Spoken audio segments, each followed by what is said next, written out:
In July of 1991, the United States was entering a new era. The Cold War was winding down. The country was adjusting to a different decade. But inside a modest apartment building in Milwaukee, Wisconsin, something had been happening quietly for years. And many would later ask, could it have been stopped? This is not simply the story of Jeffrey Dahmer. It is a story about missed warnings, institutional blind spots, and the cost of not looking closer. The first killing and years of quiet. Jeffrey Dahmer committed his first murder in 1978, shortly after graduating high school. The victim was 18-year-old Stephen Hicks. After that crime, there was a gap of nearly 9 years. Then, beginning in 1987, the killings resumed. Between 1987 and 1991, Dahmer murdered 16 young men. In total, he would take 17 lives. His victims were often from vulnerable communities, including young men of color and immigrants. At the time, missing persons cases involving marginalized individuals did not always receive sustained national attention. Warnings that went unanswered. Dahmer typically approached men in public places. He offered money in exchange for photographs. He brought them back to his apartment. He drugged them, and he killed them. Neighbors later reported persistent odors. They described unusual sounds. Some mentioned chemical smells. Police were called to the building on multiple occasions. Officers conducted brief visits. No search warrants were issued during those earlier contacts. The boy who was sent back.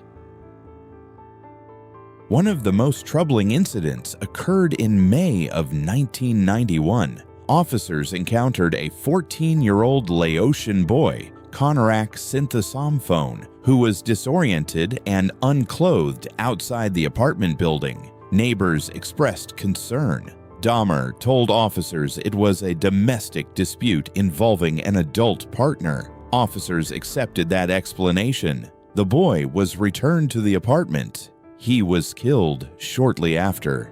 For many Americans following the case, that incident became a defining moment, not only of horror, but of institutional failure.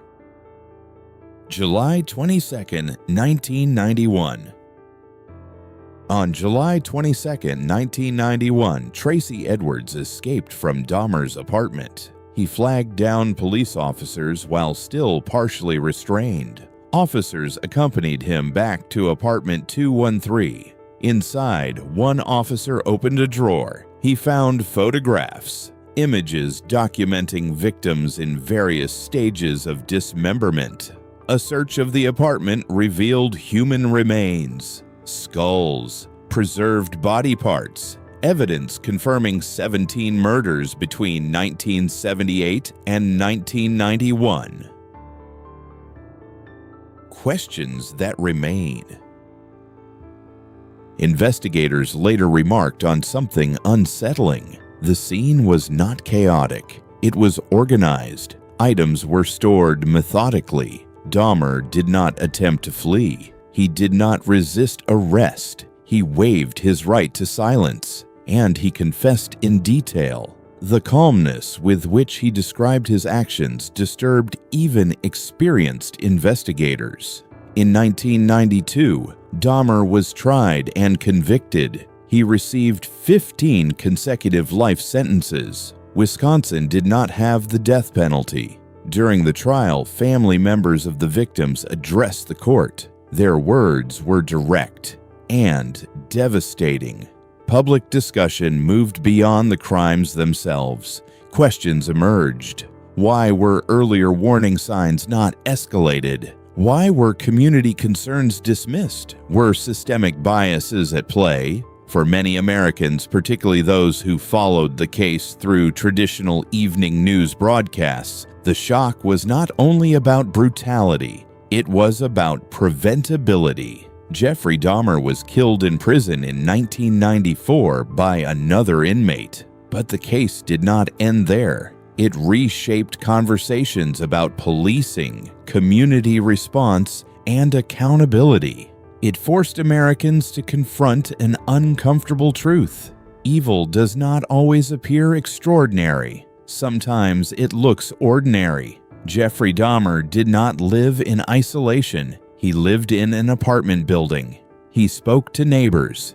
He existed within a functioning city. For those who remember watching this unfold in real time, the memory is not only horror, it is disbelief.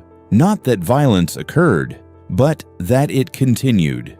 And perhaps the most enduring question is not, how could he do this? But, how many opportunities were there to stop him?